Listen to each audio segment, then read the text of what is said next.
Hello everyone and welcome to my channel. I hope you're having a lovely day. I have a time-lapse tutorial for you of a commissioned painting I did recently, but before I get into that, I did want to mention my website, CoreyFrankCreates.com. On there, you can visit my art shop, sign up for my email newsletter, take a look at my portfolio, contact me via email, and all those lovely things. Today, I particularly wanted to highlight my art shop on Redbubble. The link is on my May page. It just says art shop. It will take you directly to my Redbubble page, and you can see all the products I have on there. They have all different kinds of items you can get my artwork printed on. It's very cool. And right now, Redbubble has a 25% off site-wide sale going on for a short time only. It is 4 days only. So today through Friday. So I really wanted to let you know about that so you can take advantage of the sale while it lasts, because it's not going to be around for long. It's a great way to stock up on gifts or just get some really unique different items for yourself even. So there is that.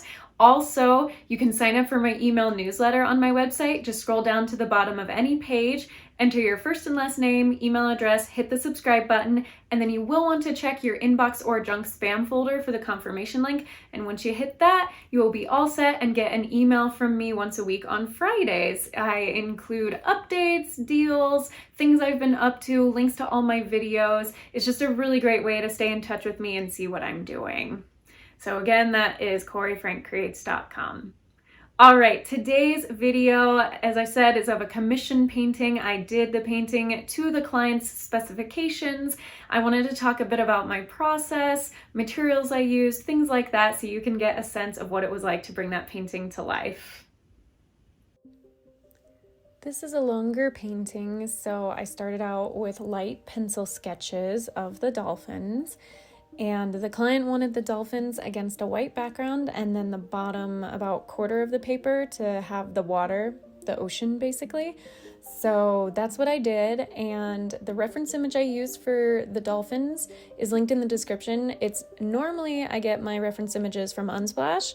They have copyright free images on there, but this time I did go with something from Getty. I went with a licensed image under my license. So that's where that's from. You can find the link in the description.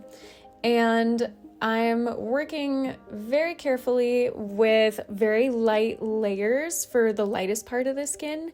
Dolphins have very reflective, shiny skin, so you want to try and maintain the highlights as much as possible. So a bunch of my drawing lines blocked those out, actually had the kind of strips where highlights were, and I was using a size 1 round brush with that, which is actually really more like a size 4 or 6 round brush. And then when you saw me working on the eye and the line of the mouth and some of those more super detailed areas, I am using a size 0 brush in a different brand that is very, very tiny, comes to a very fine point, so it's ideal for creating those very intricate details because you can get such a small point on your brush.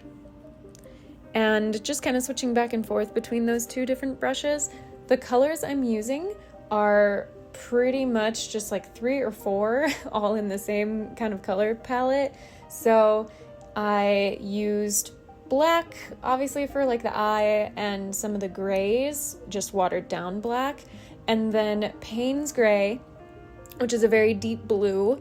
It's a navy kind of color, grayish blue. And then I also used a little bit of manganese blue for kind of those like on the underbelly and on the tail, some of those kind of reflective water highlights, just to give it a hint of color. And then I think a couple of spots I added the sepia brown to give it more of a brownish gray color rather than kind of just the black gray. And finally, I think there might have been a couple spots where I used ultramarine blue, which is like more of a warm French type blue. So those are the colors I used throughout this entire piece. It was a pretty limited palette, which worked out great because the client wanted this piece to go in a specific room and go with kind of the tiles and color that were already in that room. So that's why I use these very specific colors. And sorry that my face is protruding quite a bit into the camera frame. This is a larger painting than I've done in a while. It is an 11 inch by 14 inch. A lot of the ones I've been doing lately are more like 6 inches by 9 inches, maybe 8 by 10 inches. So since it was a bigger piece, I had to kind of get more into the frame to get up close to the paper. When it's a smaller piece, I don't have to have the camera up as high, so you don't see my face as much. But anyway, so that's what's happening with this, because when you're working really detailed, you want to be able to see well.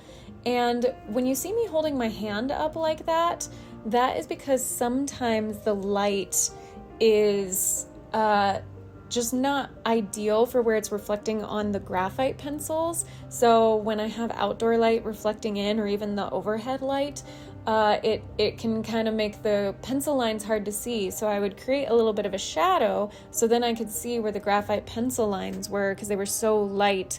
Any kind of reflective lighting on them made it difficult to see. So that's what that was about.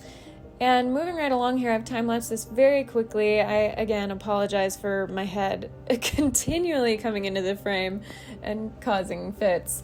But working just in sections, I worked from the leftmost dolphin all the way to the rightmost dolphin. I am right-handed, so that made the most sense. Hopefully the dolphin furthest on the left would be dry as I'm moving forward, whereas if I'd started with the dolphin on the right, the edge of my hand might have been smearing the paint. So definitely wanted to avoid that. And then you can see me lay down some artist masking tape, some artist tape. It's kind of the white cream color instead of blue, to create the barrier line, which unfortunately when I peeled it off later on, it didn't do the best job. It was almost too thin of a tape. So the colors did bleed a little and I had to fix that up. But for the most part, all of these colors are the Payne's Gray, which is that very deep navy blue, and then a little bit of ultramarine blue. And I finally introduced another brush in this. It is a large flat brush, which is really good for big washes of color. And of course, after working on something for a little while on a different area of the painting, I looked back at the dolphins and at the reference image and realized some of those areas needed to be darkened up a little bit. So if you've seen any of my other longer videos, you know that working in layers is a prime component of creating realistic images. So you wait for your underlayers to dry, add layers on top, and that's just going to build up the vibrancy, build up the sort of solidity of the object, and make it look more complete. Now I did use some white gouache to add some white in the water and do my white signature and in the water so it would show up a little bit. And then there you see me kind of fixing that water line, and that's the finished piece. Thank you so much for watching. I hope you enjoyed that video. If you did, please give it a thumbs up. Go ahead and subscribe to my channel if you haven't already. I would really appreciate it. Until my next video, be kind to yourself, be kind to others, God bless, and I'll see you soon.